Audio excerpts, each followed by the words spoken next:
Bem, queridos, nós estamos finalizando, né? Não hoje, mas finalizando domingo que vem. Estamos indo para o final da nossa série de mensagens sobre discipulado. Pastor, não aguento mais falar. Aguenta sim. Aguenta porque você é bom. Você vai aguentar porque quanto mais você sabe sobre o que é ser um discípulo de Jesus Cristo, mais você se identifica como um. Ou talvez não. A nossa ideia é que você que não se identifique, decida ser um discípulo de Cristo. E nós estamos já há mais de 5 semanas, domingo, trabalhando a essência do que é ser um discípulo de Jesus. Qual é o coração de um discípulo? O que é ser um discípulo de Jesus Cristo? Essa ideia surgiu quando o nosso pastor Josué entregou para nós uma campanha que começou lá na sede do livro do pastor Danilo Figueira, o Fazedor de Discípulos. Porque o discipulado é uma ferramenta da nossa igreja de pastoreio. Todo mundo, nosso anseio é que todos vocês sejam discipulados e discipulem alguém. É o momento em que eu, como cristão, permito que Deus também me use como instrumento na vida de outra pessoa.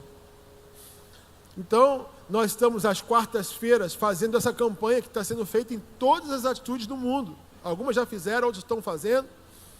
E nós estamos fazendo a campanha desse livro às quartas-feiras.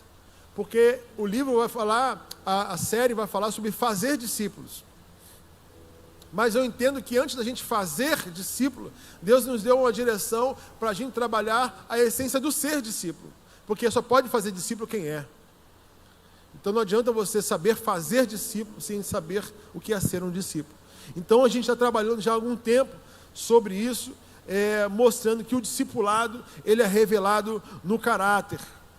O discípulo, a gente fez desde o início da nossa série, mostrando que o discípulo ele é um aluno, ele é um aprendiz, é aquele que aprende o que recebe de Cristo e reproduz no seu dia a dia pelo seu testemunho, de modo que Jesus consegue se ver em nós, nos seus discípulos. A ideia do discipulado é formar discípulos que consigam carregar a imagem de Jesus Cristo. Quanto mais discípulo você é, mais parecido com Jesus você se torna. Esse é o desejo de Deus, que nós sejamos filhos semelhantes a Cristo Jesus. Tá? Nós falamos sobre isso, é o discipulado, fizemos uma comparação na primeira semana sobre a diferença entre o crente que é discípulo e o crente que é apenas um consumidor. Consumidor, ele vem aqui, só vem aqui para receber a bênção. E a gente usou a própria definição jurídica do que é um consumidor, usamos aí o artigo 2º do Código de Defesa do Consumidor, que nos ajudou muito a entender bem o que é um consumidor, que é a pessoa física ou jurídica que adquire ou utiliza produtos como destinatário final. Então, o consumidor é aquele que, de posse da informação que o discípulo também recebeu, a diferença é que o consumidor, ele recebendo o ensinamento de Cristo, nele para, nele termina. Tudo que ele recebe dos céus, todo o contato que ele tem de Deus, é somente para ele. Então ele vem para buscar para ele, mas que ele seja beneficiado e mais ninguém. Ninguém recebe nada através dele, porque ele é destinatário final. Então, ele tem Jesus na cabeça, ele é bem informado sobre quem é Jesus, ele tem conhecimento sobre Jesus, mas esse conhecimento não transformou a sua vida ao ponto dele ser um canal de bênção. Ele é um destino final e ninguém é abençoado através dele, somente ele. Ele é um consumidor, não é o discípulo de Cristo Jesus. Então, a gente tem usado o texto de Mateus 26, da última ceia de Jesus. E nós falamos já há alguns domingos sobre algumas marcas do discipulado, algumas marcas do discípulo de Jesus. Nós falamos na primeira semana que a primeira marca que nós falamos foi a voluntariedade, usando o texto de Mateus 26, versículo 19, quando os discípulos decidiram se voluntariar para preparar a Páscoa. Nós falamos sobre as marcas do discípulo de Cristo, que é o ser voluntário. É a voluntariedade. Depois nós falamos da segunda marca, que é obediente à missão. No momento em que eles se voluntariam para fazer a organização da Páscoa, eles, por serem voluntários, recebem do Cristo uma missão. Deus só dá missão para quem se lança, para quem é voluntário. obedientes à missão. E a terceira semana falamos sobre humanidade. Porque Jesus nesse texto vai falar, procure um certo homem. Esse certo homem não tem título. Esse certo homem não tem características, se é branco, se é negro, se é pobre, se é rico, se é... Não tem nenhuma característica. É um certo homem. O discípulo de Cristo, ele olha todos com olhar de humanidade. Ele sabe que todas as pessoas são alvo da graça de Deus e precisam ser alcançadas. Então ele não vê sexo, ele não vê cor, ele não vê condição social. Ele vê alguém que precisa do amor de Cristo. E falamos sobre isso, e depois falamos no domingo seguinte sobre a hospitalidade. Porque este certo homem, quando ele é alcançado na cidade, é dado a ele uma proposta. O mestre falou que vai realizar a ceia na sua casa. E esse homem então abre a casa para que Jesus faça a ceia com os seus discípulos. E a gente falou sobre hospitalidade. Falamos que a hospitalidade não é apenas de quem recebe os seus amigos, mas também a oportunidade de praticarmos hospitalidade é praticar o amor a quem nós nem conhecemos. Ser hospitaleiro é a capacidade de você decidir amar até mesmo quem você não gosta. Porque amor não é sentimento, é atitude. O amor de Cristo, né? O amor humano passa pelos meus afetos. Eu amo quem eu gosto. Eu amo quem me faz bem. Mas quando fala de amor de Cristo, a gente não ama somente os amigos. A gente ama até mesmo quem nos odeia. É o mandamento de Cristo. E aí nós falamos sobre isso, hospitalidade, e domingo passado falamos sobre comunhão.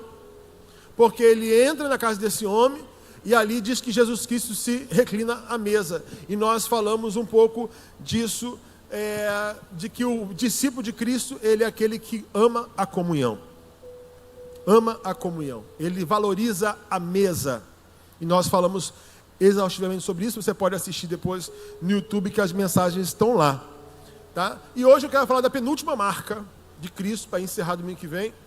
A penúltima marca, a gente vai continuar nesse texto. Só que agora lendo o versículo 21. Mateus capítulo 26, versículo 21. Então, eles estavam na mesa, na casa desse certo homem, não foi? E diz o seguinte, versículo 21, enquanto comiam, ele disse, em verdade lhes digo que um de vocês me trairá. Só esse versículo. Uma outra marca do discípulo de Cristo Jesus é a verdade. Discípulo de Cristo, ele é verdadeiro. O discípulo de Cristo é aquele que anda na verdade. Olha o que Jesus está dizendo aqui. Um de vocês que estão aqui na mesa comigo, desfrutando da comunhão, valorizando a mesa, um de vocês está na qualidade de discípulos, mas na verdade você não é discípulo. Um de vocês estão aqui, consegue se mostrar uma coisa, vocês estão aparentando ser um discípulo, mas um de vocês na verdade é um traíra. Um de vocês não é verdadeiro. Um dentre vós é uma mentira. Um de vocês não é discípulo. Você está na mesa dos discípulos. Você está na qualidade de um discípulo. Mas você é uma mentira, você não é discípulo. Um de vocês não é dos nossos. E para isso eu queria falar sobre a verdade, mas antes disso tentar trazer a consequência da mentira. Para você entender que a verdade precisa ser a marca do discípulo que não vive na mentira. Porque quando a gente falta a verdade, a gente estabelece nessa falta de verdade uma cultura da mentira. Se você está se eu estou sentado na mesa com um amigo, dizendo para ele que ele é meu amigo, mas é uma pessoa que eu não gosto, eu estou levando para aquela mesa uma cultura da mentira. Porque eu estou fazendo você crer que eu sou teu amigo, mas eu não gosto de você. Mas sento com você para você acreditar que eu sou teu amigo. Eu estou te estabelecendo nessa mesma cultura da mentira. Se eu estou no meu trabalho e o meu amigo, o meu colega de trabalho foi promovido e eu com muita inveja e raiva porque foi ele, não foi eu digo para ele que, pô, estou feliz com a sua promoção, hein? Pô, parabéns, hein? Que bom que você foi promovido. Eu estou estabelecendo dentro do meu trabalho uma cultura da mentira. Porque não é verdade. Então, se eu digo para alguém, para um amigo que eu amo, quando não amo, eu estou estabelecendo nesse relacionamento uma cultura da mentira. Se eu sou uma ovelha e falo, pastor, você é meu pastor amado, é uma ovelha, mas na verdade você está ali dando tapinha nas costas, apunhalando seu pastor por trás, você é uma farsa. Isso é uma mentira. Isso não é verdade. Você está estabelecendo dentro da cultura religiosa uma cultura de mentira. Então, na verdade, se nós estamos, na verdade, como discípulos de Cristo, nós não podemos entrar na cultura da mentira. E eu preciso falar com você rapidinho 3 coisas que é o perigo da mentira da nossa vida. Para que você não entre nessa. Não entre nessa. E eu quero, antes de falar da verdade, entender um pouco a respeito da mentira. Então vamos lá, anota aí. Em primeiro lugar, por que eu não posso deixar isso? Porque a mentira não deixa Deus estabelecer a sua vontade na minha vida. Como que, olha só, a mentira não deixa Deus estabelecer a vontade dele na minha vida. Mas como assim, pastor? Eu não posso impedir Deus, Deus é poderoso. Calma, deixa eu te explicar. Deus, ele fica impossibilitado de cumprir as suas promessas na minha vida, a sua vontade na minha vida. Para você entender isso, deixa eu dizer uma coisa para você. Todos nós, desde a eternidade, Deus, quando nos criou, Ele tem um plano para a sua vida, para a minha vida, para a nossa vida. Deus, ninguém aqui nasceu do acaso. Ninguém aqui nasceu por obra do acaso. Ah, pastor, minha mãe e meu pai me disse que eu não fui planejado, eu fui um acidente. Tá, isso é na vista do seu pai, da sua mãe. Seu pai e sua mãe podem não ter projetado você, mas Deus projetou. Deus planejou com você. Deus tem um plano para cada um de nós. Deus tem um plano e uma vontade para cada um de nós. Deus tem um plano, Deus tem um projeto. Deus sonhou com você desde a eternidade. Você pode ser, pastor, você não tem noção, eu sou fruto de um abuso. Tudo bem, Deus transformou um ato de violência, um ato de dor, em propósito de trazer você à vida. Porque você é um propósito de Deus.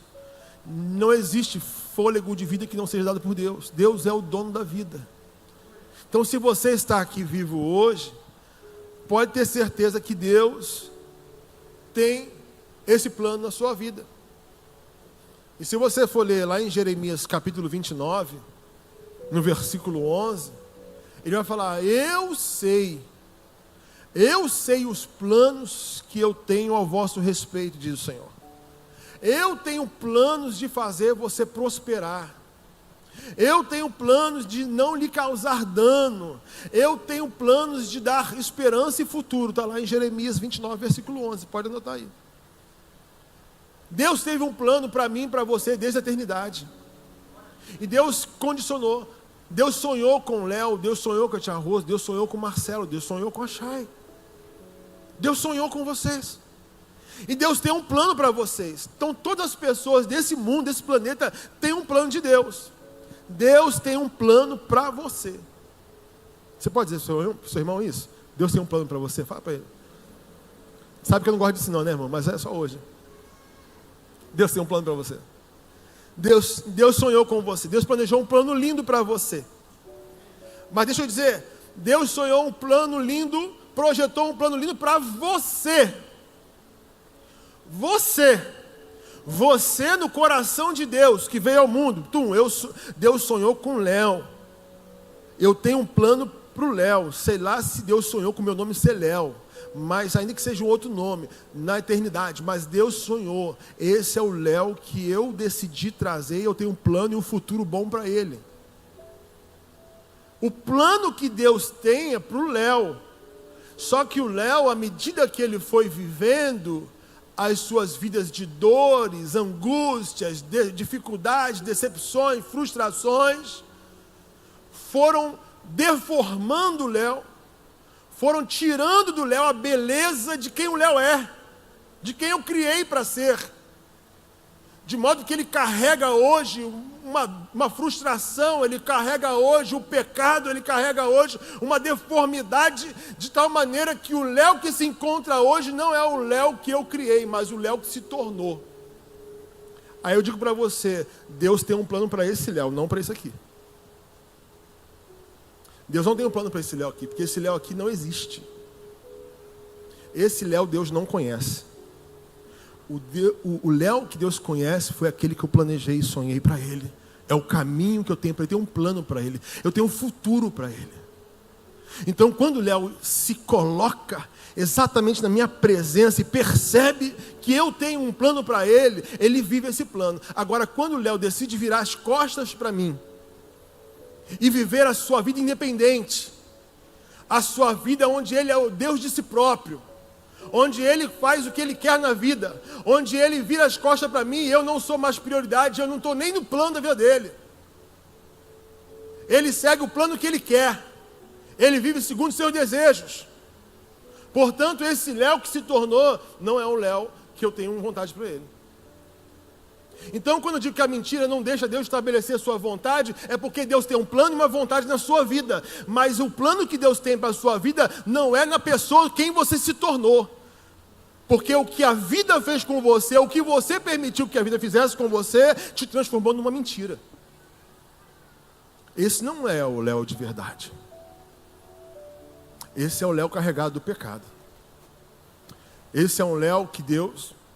Quem é esse aí? Não sei quem é não. Não conheço não.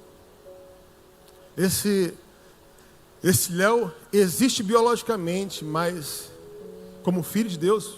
Não, não é esse não. Esse é teu filho? Não, esse não. Não foi esse que eu criei não. Não foi esse que eu planejei. Esse é o que se tornou. Então, questões de abandono, críticas, falta de amor próprio, tudo isso, a gente foge do projeto original de Deus. A gente vira as costas para Deus, coloca Deus em segundo plano. E a partir de agora, Deus me vê diferente do Léo que sonhou. Esse Léo não é o Léo. É uma versão que o Léo se fez. Ele se tornou o próprio criador dele mesmo, porque eu não criei isso aí. Eu não criei ele para ser isso. Eu não criei ele para ser esse homem de dores. Eu não criei para ser esse homem derrotado. Eu não criei esse homem para ser um homem que vive no pecado. Eu não criei ele para isso. Esse não é o meu filho que eu chamei. Deus não conhece esse ser independente. Nós tiramos Deus do lugar de honra e nós nos colocamos no lugar de honra. A gente está querendo buscar o nosso nome. É a minha vantagem. É o meu jeito de se dar bem. Nada de glória para Deus. Glória a mim. Então esse Léo que decidiu pegar o pecado, abraçar o pecado e transformar a glória para ele, esse Léo, Jesus vai falar, apartai-vos de mim que eu não vos conheço. Esse não é o homem que eu conheci. Não é o homem que eu conheci na eternidade, que eu planejei. Deus respeita, mas Deus não tem um plano para esse Léo. Deus não tem cumprimento de promessa para esse Léo. Deus tem planos para aqueles que decidem viver na presença dEle. Porque Ele sonhou com você antes de você nascer. E Ele tinha um plano na sua vida. Acontece que durante a vida você saiu desse plano. E a gente fica chorando, reclamando às vezes com Deus. Por que você saiu de igreja, irmão? Porque, rapaz, Deus não cumpriu nada na minha vida. Ele falou que ia fazer na minha vida e não fez. Deus me prometeu que um dia eu seria isso. Deus me prometeu, peraí. Quando Deus falou com você, onde você estava? Eu estava na presença, eu estava na intimidade, eu estava com o Senhor, em oração no quarto, eu estava firme na presença do Senhor. E hoje, você está onde? Hoje eu estou meio afastado, hoje eu estou trabalhando demais. Então, não bota na conta de Deus, porque Deus prometeu para você quando estava lá, não para você que se tornou hoje aqui. Então, não fica frustrado com as coisas que não aconteceu, que Deus prometeu, porque o problema não foi Deus, o problema é que você não é mais o mesmo. Você não se torna mais o mesmo. E não vive as promessas que Deus tem para você. Porque a promessa que Deus te fez lá, é quando você estava lá. Deus não tem plano para isso que nós nos tornamos. Longe da presença, virando as costas para Deus. Não é assim. Mas, como é que Deus vai cumprir a promessa dele naquilo que a gente se tornou? Deus não tem compromisso com isso que a gente se tornou. Ele tem promessa para quem estava lá na presença dele. E vai se cumprir quando você voltar para a presença dele, para a intimidade. Que fala, opa, o Léo está voltando a ser quem o Léo sempre deveria ser. O Léo está voltando para a sua origem. O Léo está voltando para ser o Léo, filho amado do Senhor, que eu sonhei, projetei e tenho plano de fazer ele prosperar. Planos para não deixar ele ter danos. Esse é o... E não na mentira que eu me tornei. Quando a gente opta em colocar e viver a vida colocando Deus em primeiro lugar, a gente vive a promessa. Agora, se eu coloco Deus em segundo plano, viro as costas para Deus, nós estamos impossibilitando Deus de cumprir sua vontade.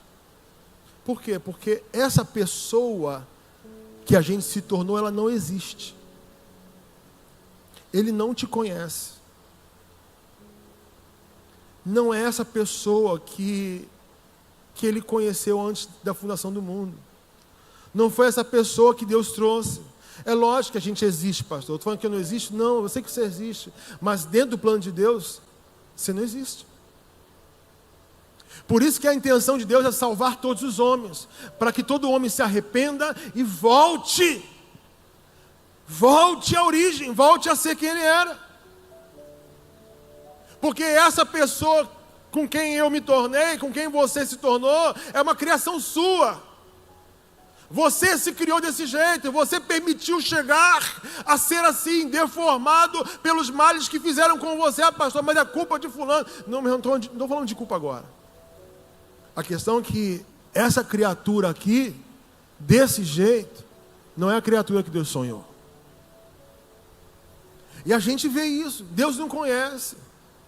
Se as pessoas que nos amam, às vezes não conhecem, o homem se afunda no pecado, e a esposa fala assim, esse não foi o marido que eu conheci, esse não foi o Léo que eu conheci. Estou desconhecendo você. Quem nunca ouviu essa frase, irmão? Esse não foi o filho que eu tinha orgulho. Meu filho, eu tinha orgulho dele, agora está me dando desgosto. Esse não é o filho que eu conheço. Se a gente desconhece aqueles a quem a gente se torna, por que Deus vai te conhecer, filho?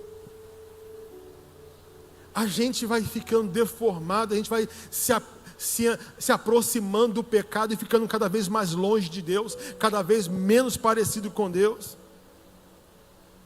E os discípulos de Cristo, eles não adotam essa cultura da mentira. Eles andam na verdade. E isso vem desde o jardim, irmão. É o famoso conhecimento lá do bem e do mal.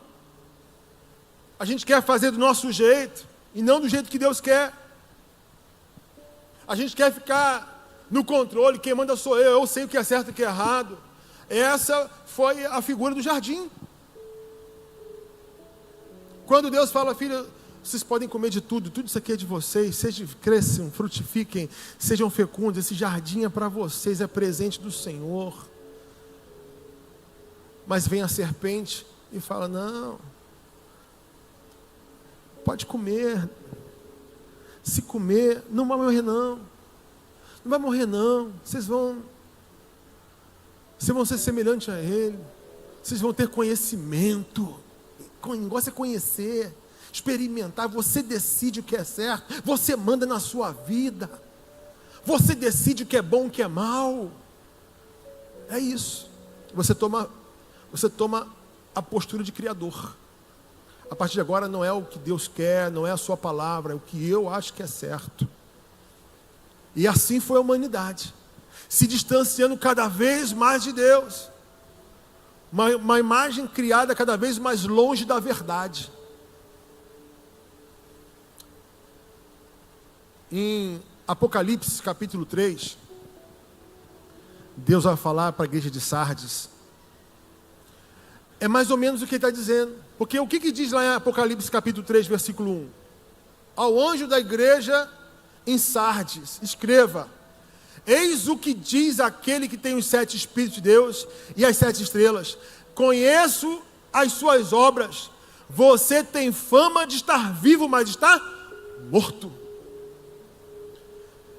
Olha o que Deus está dizendo. Deus está falando o quê? As pessoas... Está falando para uma igreja, hein? Vocês, igreja, têm fama. Os homens glorificam essa igreja. Vocês têm fama de que é uma igreja boa, relevante. Vocês têm fama de que vive. Mas vocês são uma mentira. Vocês são mentira. Vocês estão mortas. Quem te olha de fora vê fama, vê valor, mas eu que te olho de dentro falo: vocês são defunto. Vocês têm fama de que vive, mas está morto. Parece ser uma coisa, mas é uma mentira o que vocês mostram ser como igreja. Isso é uma igreja. E aí ele vai falar no versículo 3, lembra de onde caiu, se arrepende e volta, porque se você não voltar, eu vou tirar de você o seu candeeiro, eu vou tirar de você o lugar de existência. Vocês vão sair do reconhecimento, vocês vão entrar para um limbo de que não existe. Então, se arrepende de onde vocês caíram. É o arrependimento que eu virei contra vós. Eu vou retirar tudo que você tem, para que você passe a não existir.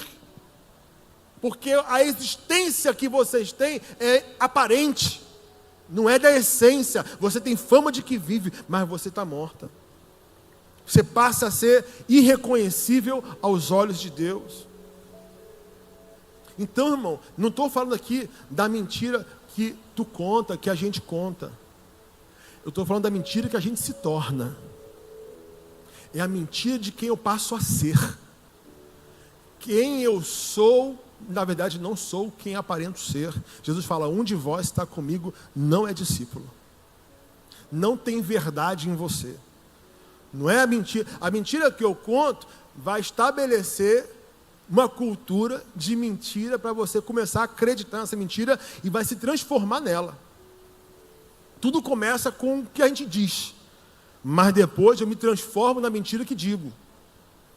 E essa é a cultura formada.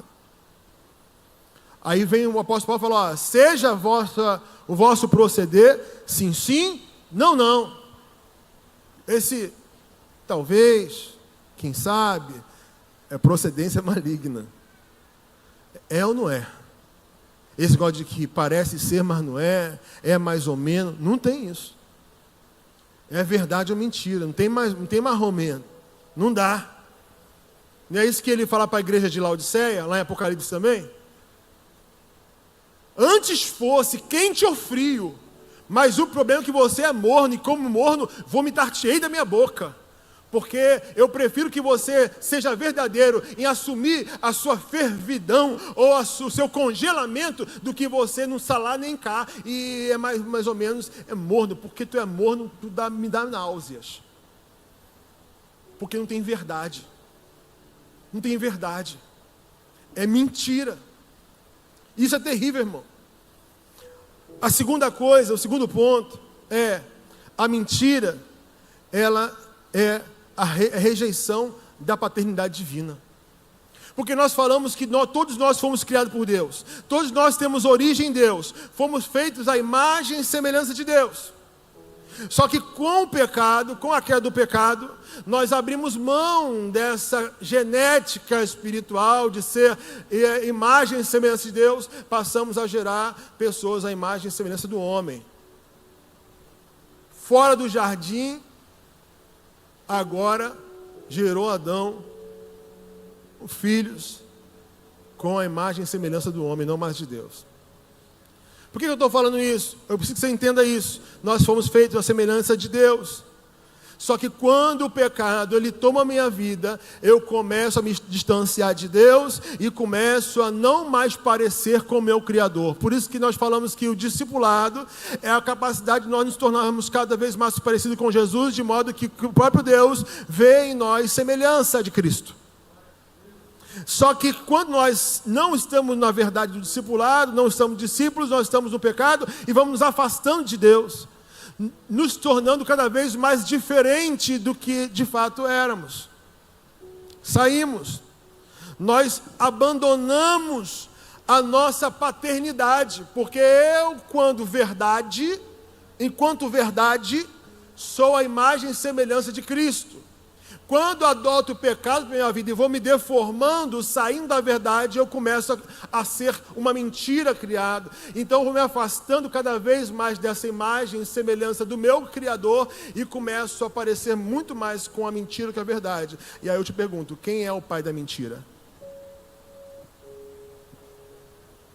Rejeitar a paternidade divina é você ser... É muito doido. É você ser filho de Deus adotado pelo diabo.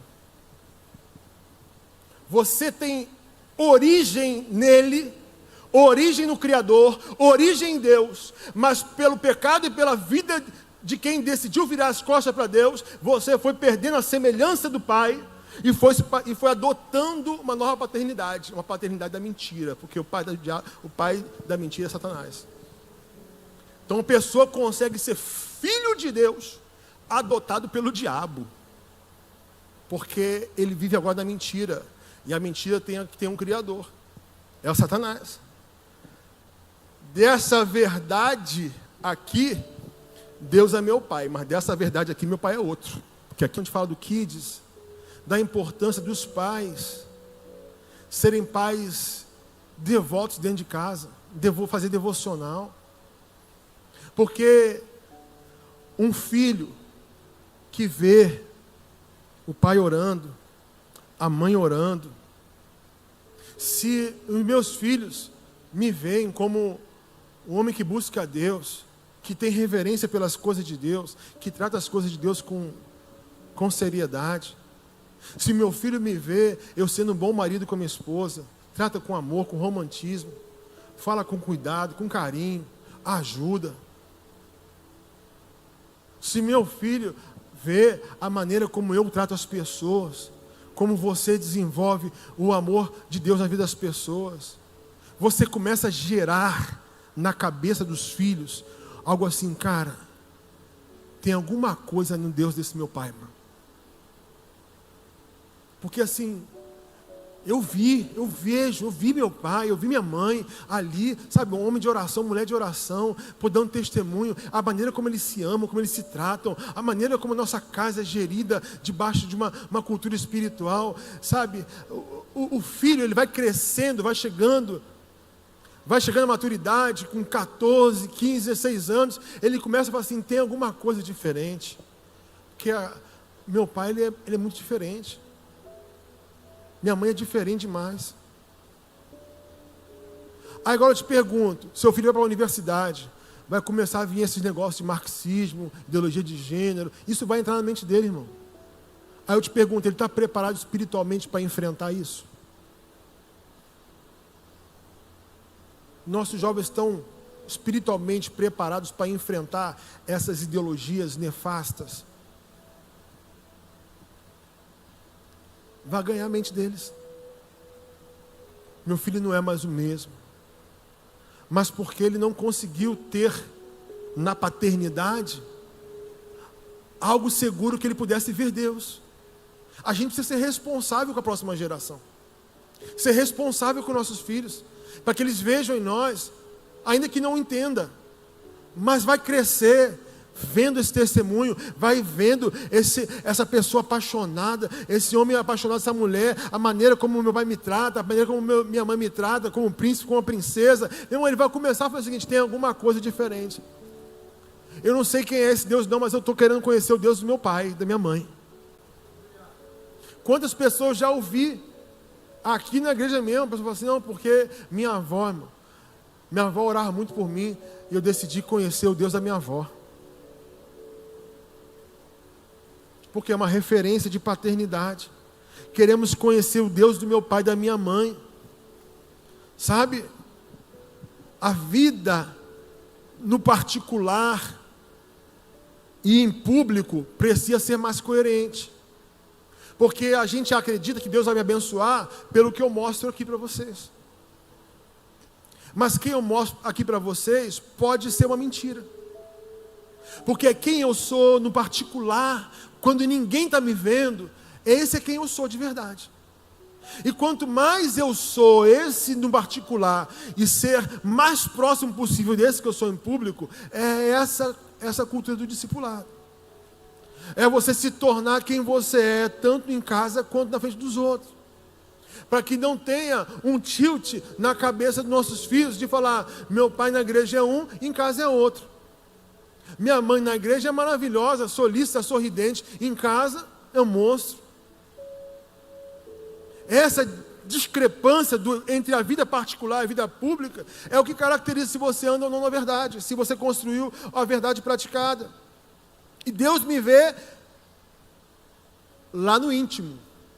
Deus tem compromisso com o Léo que ninguém vê. O Léo que todo mundo vê, ele só vai ter compromisso se for o mesmo Léo que da intimidade. É quem você é no seu quarto, na sua intimidade, essa é a pessoa que Deus se compromete, não com quem a gente aparenta ser.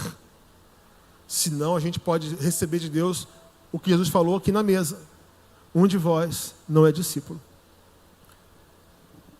Não adianta a gente se importar com o público, se importar com o que as pessoas vão pensar de mim, alimentando algo que não é verdadeiro, mas a mentira.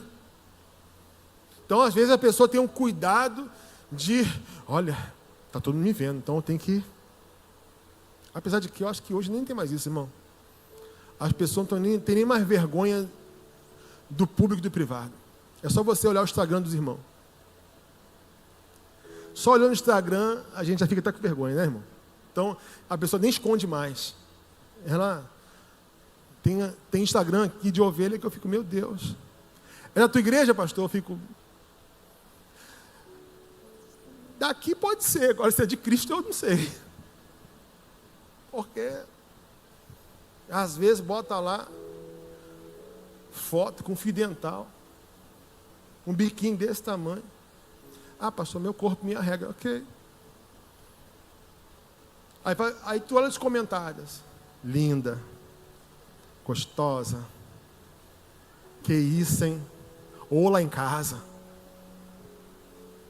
Você é um pedaço de carne, onde as pessoas só estão vendo você como objeto. Essa não é a filha de Deus. Essa não é quem Deus sonhou. Essa não é você. É quem você quer se mostrar. Sabe, irmãos, a vida é sua. Só estou querendo te orientar a você tomar uma decisão de voltar para a origem sempre. Volta para o jardim. Volta para o jardim. Sabe, volta para Deus. Porque se a gente quer glória para nós, para minha aparência, para o meu corpo, para o meu dinheiro, vou ostentar, vou mostrar aqui: ah, irmão, que carrão, que casa luxuosa. Você quer glória para você? Fica com ela. E Deus não tem caô, tá, irmão? Deus fica assim: fica tranquilo, filho, fica a glória para você. A minha glória eu não divido com ninguém. Você quer a sua? Fica a sua. Quer a glória dos homens? Toma, pode ficar. Agora a minha glória é minha. Minha glória eu não divido com ninguém. Com ninguém. Essa é a mentira que nós nos tornamos. E eu quero dizer para você, irmão, que Deus não se compromete com isso. Infelizmente, hoje nós temos uma teologia liberal que vai te dizendo: você vem como você está, irmão. Vem desse jeito mesmo. Deus te ama. Deus te ama, filho. Deus te ama e Deus vai sempre amar você para que você volte a ser filho. não para te deixar como você está. Então esse é um ambiente para todo mundo estar. Pode vir quem quiser, pode vir o que for. Pode ser o que for. Ninguém aceita, Deus aceita. Você, não como você está. Ele te aceita para transformar em você de volta quem você sempre foi. Não em quem nós nos tornamos, mas em quem Deus quer que a gente seja. Talvez o que falta de Deus na nossa vida é a gente voltar a ser quem Deus sonhou com a gente. E por último, para terminar, terceiro ponto, a mentira, ela produz morte. Morte. Se comer desse fruto, certamente morrereis. E aí falou, que nada, se comer, tu vai morrer não. Pode comer, você vai conhecer de tudo. Vai ser conhecedor do bem e do mal. E aí Eva lá, comeu. Viu? Morreu? Não, morri não. Pois é. Porque não é a morte física. Não é a morte física, foi a desconexão da fonte da vida. Você estava ligado numa fonte, agora você está fora dela. Se eu desligar esse ventilador aqui agora, na tomada, eu tirei da fonte, o que vai acontecer com esse ventilador? Ele vai parar na hora? Não, ele vai continuar rodando, até parar. Esse rodando até parar, é a vida que temos. É a vida que eu tenho, que você tem nessa terra. Para quê? Para a gente se colocar de novo na fonte, na energia de novo e voltar a ser eterno. A eternidade está sobre nós, mas no momento que a gente abraçou o pecado nos tirou da tomada. E o que existe agora é uma energia residual. O que é 70, 80, 90 anos comparado com a eternidade? É a energia que está fora da tomada. Essa é a morte que foi apresentada com o pecado. Enquanto a gente não voltar para Deus e não se conectar com Deus, o que isso quer dizer? Que a morte já chegou. Mas eu estou vivo, pastor, por enquanto. Mas a morte eterna vai chegar. Agora o homem que é criado à imagem e semelhança de Deus, vive agora como a imagem e semelhança do próprio homem. Ele vive agora a fonte de satisfação, não é mais em Deus. Pensa bem, qual era a satisfação de Adão, gente? De Adão e Eva, qual era a satisfação deles? A Bíblia diz que todo final de tarde, na virada da noite, da tarde, Deus aparecia no jardim e tinha um tempo com os seus filhos. Aquilo ali era satisfação. O homem se satisfazia na presença. Deus era suficiente. Aí com o pecado, veio o pecado. O que Deus faz? O que o Adão faz? Adão, vem Deus visitar. Adão se esconde. Aqui, ó, na moita. Deus não vai me ver. Aí e Deus fala assim, ó. Adão, cadê tu, Adão? Cadê tu, Adão? E a gente aqui, ó. Deus não vai me ver. Não vai me ver. Eu estou escondido. Adão se esconde atrás de uma moita. Não, pode alguém se esconder de Deus atrás de uma moita, irmão? O que você pensa, essa pessoa? Ela está fora de si. Ela não tem diagnóstico próprio. Aí deixa eu dizer uma coisa para você. É isso que acontece com a gente. Quem vive na mentira, quem vive no pecado, não tem diagnóstico de se olhar e se perceber. Ele não tem noção da loucura que ele está fazendo. Ele está achando que se esconder atrás da moita é suficiente para se esconder de Deus. Aquilo que era apetitoso, a presença de Deus, já não é mais.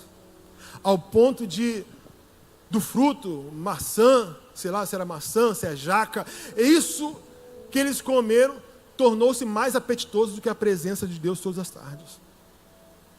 E é o que o pecado faz. A gente começa a não ter mais desejo pela presença, mas desejo pelas coisas da carne. A carne vai... E a gente vai se atraindo cada vez mais, porque aquilo que era satisfação plena, agora até uma maçã é melhor que aquilo. É a morte sendo produzida na gente. É a mentira te chamando para o buraco chamado morte. Quando a gente se torna uma mentira, uma farsa, nós achamos que Deus não nos vê. Então, irmão, primeiro remédio, desconfie da sua, sei lá, sanidade espiritual. Desconfia disso. Desconfia se você está bem do teco-teco. Sabe? Se o que você está achando é normal. Porque tem que ter um momento que você cai em si. Se tu não cair em si, tu não volta. É o que o filho pródigo fez lá no momento em que ele estava. Enquanto ele fala, pai, me dá minha herança. Vou lá, gastou com mulher e prazer. Nesse momento, eu sou o dono do ouro e da prata. Eu sou o rei do bambambam. Eu sou o dono da cocada. Sou eu, estou bancando tudo. As mulheres lá daqui perto de mim. E vai postando e tudo mais. Vou entrando no VIP em todos os lugares. Acabou o dinheiro, irmão. Tu não presta mais para nada. Volta para o chiqueiro. Aí é lá na lama, no chiqueiro, que ele cai em si. Ele fala, isso não é ambiente de filho. Meu pai tem o filho e os trabalhadores. A vida que eu tenho aqui não é nem digna dos servos, quanto mais do filho. Levantar-me-ei e terei com meu pai. Nem que eu entre na qualidade de servo. Eu posso até não ser chamado filho. Mas eu voltarei. Voltarei para onde eu nunca tinha saído, porque o plano que ele tinha para mim era maravilhoso. O plano que Deus tem para a minha vida, a promessa que Ele tem na minha vida vai se cumprir, porque Ele sonhou comigo, Ele me planejou. Eu sou filho dEle. E tudo que me faz afastar da sua filiação está me levando para algo que é mentira. Esse não sou eu, esse é quem eu me tornei. Eu preciso voltar para quem eu sou de verdade. Porque se a gente não tiver esse discernimento de voltar, a gente vai ser frustrado aqui na mentira e culpando todo mundo. Por que você está aí, irmão? Eu estou aqui porque... Quem falou que você estava nu, Adão? A mulher que tu me deste. E tu, Eva? Foi a serpente. E é isso. Se a gente não tem um olhar de se reconhecer onde estamos, que estamos longe da vontade de Deus, a gente vai falar, não, eu estou aqui porque um dia a igreja me rejeitou, eu estou aqui porque meus pais fizeram isso, eu estou nessa situação porque aquela pessoa me abusou, porque o meu marido me traiu, porque não sei quem lá fugiu, e a gente começa a culpar as pessoas da porcaria da vida que a gente tem. Porque podem ter feito o mal que for, mas nada pode te separar do amor de Deus, irmão. Deus continua te amando e continua tentando te atrair. Filha, volta, volta porque esse não é o lugar que eu tenho para você. Volta porque essa não é a vida que eu tenho para você. Filho, volta, volta porque não é isso. Não bota a culpa em ninguém não. Começa a falar, sou eu mesmo, eu tenho que voltar. Porque ao ponto de Adão falar, a culpa é tua, foi a mulher que tu me deste. No fim das contas, eu estou falando que a culpa é sua. E quantas pessoas estão botando na conta de Deus, Deus não me abençoou, Deus não fez por mim. Não, se a gente for honesto e assumir a culpa, a cruz está logo ali. Eu assumo a minha culpa, jogo a minha culpa na cruz do Calvário e recebo o perdão de Deus e a graça de Deus na minha vida. Eu recebo a graça de Deus, eu recebo o perdão de Deus e agora eu começo a andar como uma nova criatura. Eu começo a retornar para a origem de onde eu nunca deveria ter saído. Eu começo a voltar para os braços do Pai, recebi o amor, a presença dEle começa a ter mais sentido na minha vida. Eu começo a rejeitar as ofertas do mundo porque eu estou amando a presença e você começa a voltar a ser a imagem e semelhança do Filho. Toda queda, irmão, é processual. Às vezes, a gente dá mole do início. A gente cai porque lá na frente a gente não vigiou. Tem uma queda. Há um escritor que fala que o divórcio ele começa no namoro. Ai, meu namorado, ele é lindo, mas ele é grosso. Ele me espanca, mas diz que me ama, que ele fica com nervoso, ele dá um negócio nele e ele fica nervoso. Ai, ele já me traiu 2 vezes no namoro, mas acho que quando casar vai parar. Uhum. O casamento nos torna melhores do que somos. Se ele te trai no namoro, ele vai ser o melhor traidor no casamento. Agora, se ele é amigo no namoro, se ele é fiel no namoro, ele vai ser melhor ainda no casamento. Que o casamento só melhora a gente. Ele não muda a gente, não transforma a gente, ele só melhora de quem a gente já é. Não adianta. Ah, por que minha carreira não deu certo? Por que meu casamento não deu certo? Porque não deveria nem ter começado. Começou errado. Tudo tem um processo. Sabe? Então, irmãos, não se afaste da verdade. Ser discípulo é viver na verdade. Pastor, eu tenho medo de saberem a verdade sobre mim. Não, tu tem medo de se libertar da mentira, é diferente. Porque a verdade é essa mesmo. E Deus não tem estresse com a gente. Deus não tem crise com as nossas crises. É lindo isso, porque você pode ter crise, irmão. Estou depressivo hoje, estou ansioso, estou comendo igual um muro, porque é um momento da minha vida, E qual é o problema? Estou na verdade. Agora não finge ser uma coisa que a gente não é. Deus não tem crise com as nossas crises. Senhor, eu estou com problema nisso. Estou aos pés da cruz. Estou chorando minhas dores lá com Ele. Eu tenho meu Getsemane. Eu tenho meu jardim secreto. Eu tenho meu lugar de choro. O meu lugar de lançar minha raiva. Eu tenho meu lugar. E tudo bem com isso. Não sou perfeito. Mas eu me santifico na verdade. E hoje, irmão, para terminar, o Espírito Santo, Ele quer derramar graça, perdão, sabedoria, para a gente viver uma vida que vale a pena ser vivida. Eu finalizo com João 14, versículo 26. João 14, 26. Ele vai dizer assim, mas o conselheiro, o Espírito Santo, que o Pai enviará em meu nome, Ele ensinará vocês todas as coisas e fará que se lembrem de tudo que eu disse. Essa obra de me ensinar a viver a vida, essa maneira de me ensinar a me relacionar com quem eu não gosto, essa maneira de eu ser hospitaleiro, pastor, ter comunhão, esses valores, o senhor está falando do discipulado já há 5 domingos, pastor, eu acho que eu não tenho nenhum, meu querido, não, nem eu tenho, quem tem é o Espírito Santo que me ensina a fazer isso. É quando você permite que o Espírito Santo complete a obra dentro de você e se encarregue de ser obediente àquilo que Ele vai te ensinar. Eu não sei como fazer isso. E o Espírito Santo fala, filho, pode ficar tranquilo que eu te ensino. Eu pego na tua mão, eu vou com você. Você vai enfrentar isso e você vai vencer.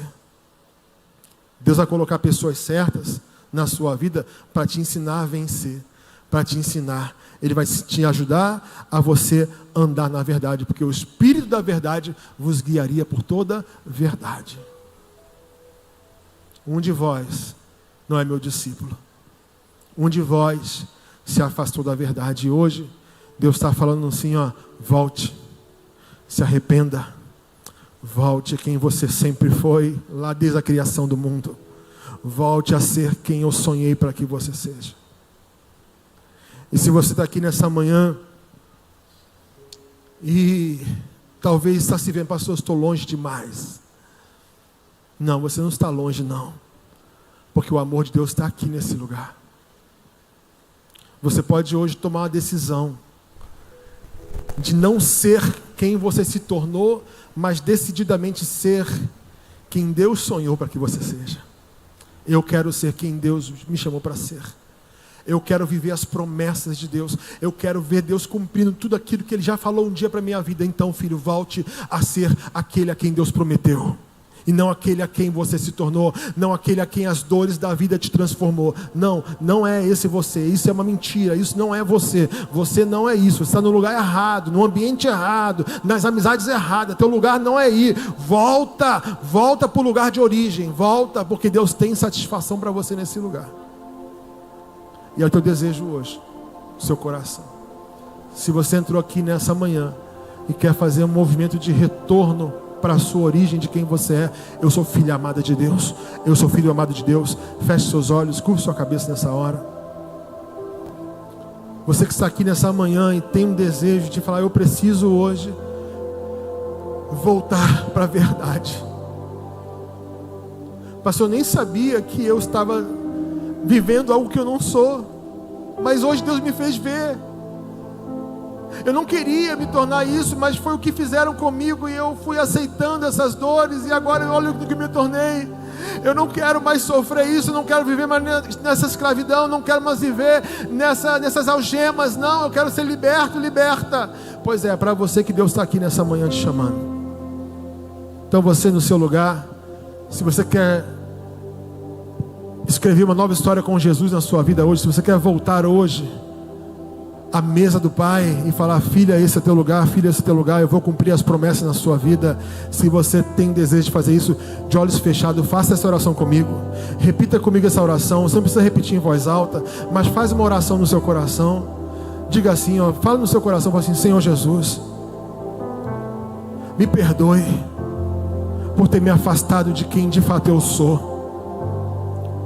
Algumas pessoas nem me reconhecem mais, falam que eu não sou mais o mesmo, você não é mais a mesma. Senhor, por favor, eu recebo hoje o teu perdão e a tua graça, e eu decido hoje me conectar novamente à fonte de vida.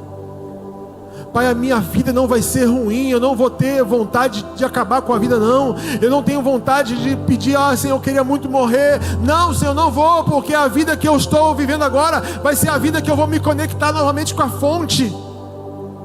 Eu me conecto de volta ao Senhor, de onde eu nunca devia ter saído. Pai, eu quero me satisfazer em Ti, eu quero receber uma vida que vale a pena ser vivida no Senhor.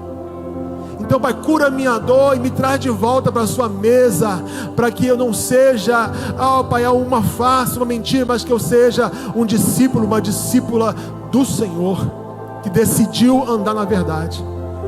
Perdoa meus pecados, Pai. É no nome de Jesus que eu oro. Amém. A igreja continua de cabeça baixa. Eu quero fazer uma pergunta nessa manhã. Se alguém fez essa oração comigo, se você fez essa oração comigo, repetindo essas palavras, levante sua mão, quero saber onde você está. Fala: eu fiz essa oração, pastor. Alguém fez essa oração? Levante bem alto sua mão, quero te ver.